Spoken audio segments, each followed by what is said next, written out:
Assalamualaikum warahmatullahi wabarakatuh. Waalaikumsalam. Perkenalkan, nama saya Hilman Albantani. Saya dari Universitas Nusa Putra, dari Prodi PGSD. Saya ditugaskan untuk mewawancarai Bapak Iya, iya. mengenai tentang nilai religius atau bisa dibilang nilai keagamaan dan nilai kejujuran. Baik, kita mulai saja ya Pak. Iya, iya. Iya. Bapak. Pertanyaan yang pertama, apa yang Bapak lakukan kepada anaknya dalam menanamkan nilai religius atau keagamaan dan nilai kejujuran? Mula-mula untuk menanamkan nilai keagamaan atau religius dan juga sekaligus nilai kejujuran itu mula-mula kita memberikan keteladanan dari sikap perilaku ucapan atau dengan kata lain adalah semenjak daripada berangkat dengan keikhlasan secara ikhlas kita memberikan keteladanan dalam bentuk kata-kata dan perilaku kita terhadap anak-anak sesuai dengan diri sendiri, karena anak adalah dari usia dini mempunyai sikap mengikuti atau menirukan, baik dalam bentuk ucapan, perilaku, dan juga sikap. Beranjak ke pertanyaan berikutnya, siapa yang berperan penting dalam penanaman nilai religius dan nilai kejujuran di lingkungan keluarga? Dalam lingkungan keluarga yang mempunyai peran utama adalah seorang ibu, karena setiap anak itu adalah serendah di masa kandungan. Paling dekat adalah itu menjadi kandung, disusui, disusui, kemudian pada usia dini, dan secara kenyataan atau realita bahwasanya ayah daripada setiap anak itu adalah senantiasa lebih banyak tersita waktunya untuk upaya-upaya pemenuhan tanggung jawabnya sebagai kepala rumah tangga dalam memenuhi kebutuhan rumah tangga, kebutuhan keluarganya, sehingga waktunya banyak tersita lain halnya dengan orang ibu. Semenjak mengandung anaknya, kemudian melahirkan, menyusui, senantiasa berdekatan kepada ibu. Setiap anak, baik laki-laki atau perempuan. Pertanyaan berikutnya, kenapa penanaman nilai religius dan nilai kejujuran itu sangat penting ditanamkan kepada anak-anak maupun orang dewasa?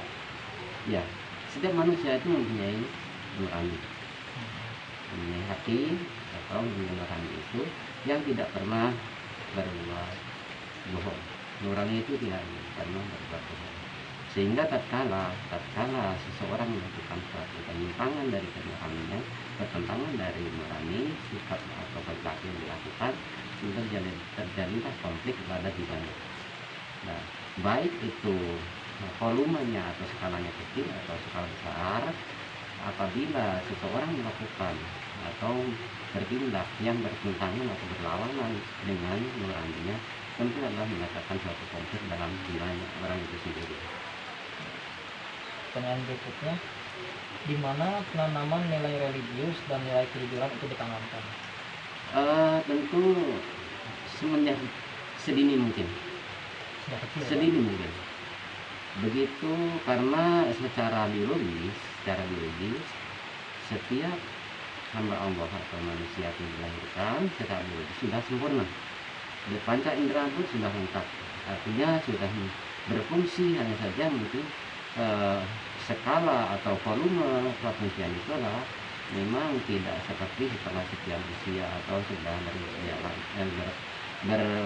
sudah semakin berusia, itu akan semakin berkembang kemampuan atau kapasitas serta energi daripada organ itu, baik pendengaran, penglihatan, juga otaknya atau pola pikir serta panca-panca atau indera-indera yang lain itu sudah sempurna untuk melahirkan itu yang sempurna, sehingga sudah siap untuk menerima rangsangan dari luar, menerima apa yang datang dari luar atau dari dalam sendiri. Itu adalah sudah mempunyai fungsi secara utuh sebenarnya, hanya saja dalam ini, maka dari itu tinggal apa yang akan dikerjakan.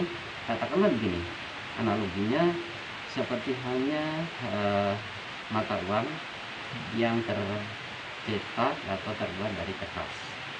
Mungkin tidak jauh berbeda bahan dasar daripada uang yang uang pecahan 100.000 dengan 1.000 rupiah, atau mungkin uang pecahan di atas kertas, uang kertas pecahan yang di situ tercantum atau nilai 5.000 dengan 10.000 dan sebagainya, 20.000 sebagainya, pada dasarnya adalah hampir sama, hanya angka yang dicantumkan di sana itulah yang membedakan nilai. Dengan sendirinya kepada anak adalah nilai religius sekaligus adalah memang sangat seiring sejalan dengan nurani pada setiap manusia. Itulah sangat pas sekali apabila diisi atau dicantumkan di sana nilai-nilai selain adalah nilai religius, akan tentunya adalah terjadi ketimpangan pada hakikatnya. Bagaimana terjadi ketimpangan pada jiwa orang itu. Pertanyaan selanjutnya, kapan penanaman nilai religius dan nilai kelijuran itu ditanamkan kepada anak-anak? Hampir seperti pertanyaan yang di depan tadi, ya semenjak inilah, bahkan anak begitu belum juga dengan baik dia berbicara, mengucapkan kata-kata, tapi sudah bisa ditanamkan kejujuran itu sendiri.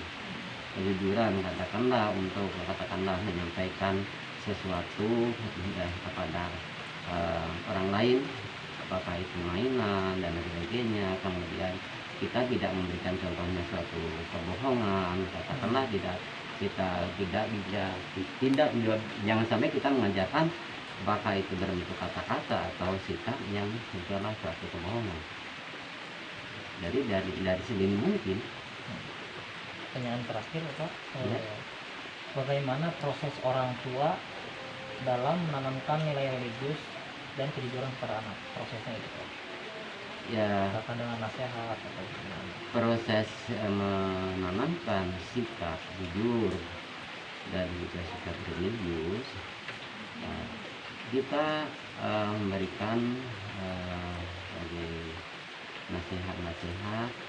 Kita berikan gambaran-gambaran hal-hal yang ada hubungannya dengan kejujuran, yang notabene-nya adalah berlawanan dengan suatu kebohongan. Akhirnya kita berikan contoh-contoh kejadian-kejadian nyata akibat daripada kebohongan yang dilakukan oleh seseorang. Barangkali kita temukan di sana atau kita tahu, atau kejujuran yang dilakukan dalam keadaan kondisi apapun yang ujungnya adalah mendatangkan sesuatu yang berlawanan atau yang tidak seperti akibat atau sebagai efek daripada kejujuran itu tidak seperti, jauh berbeda dengan efek daripada kebohongan. Lambat atau laun, karena masing-masing itu adalah mempunyai efek samping atau mempunyai akibat daripada perilaku itu sendiri. Baik, Pak, mungkin itu saja yang dapat saya Terima tanyakan. kasih, mudah-mudahan ada manfaatnya apa yang saya sampaikan. Dalam arti tentu ini adalah sebatas kemampuan yang saya tahu tentang pertanyaan-pertanyaan yang saya jawab tadi. Bahkan sebaliknya apabila itu terjadi ternyata adalah suatu kesalahan besar, dan dalam bentuk wawancara seperti ini saya sangat terima kasih, dan nanti ada jelas sebaliknya bahwa apa yang telah saya sampaikan ternyata adalah suatu hal yang bisa membawa suatu kekeliruan dan akan mendatangkan akibat yang fatal.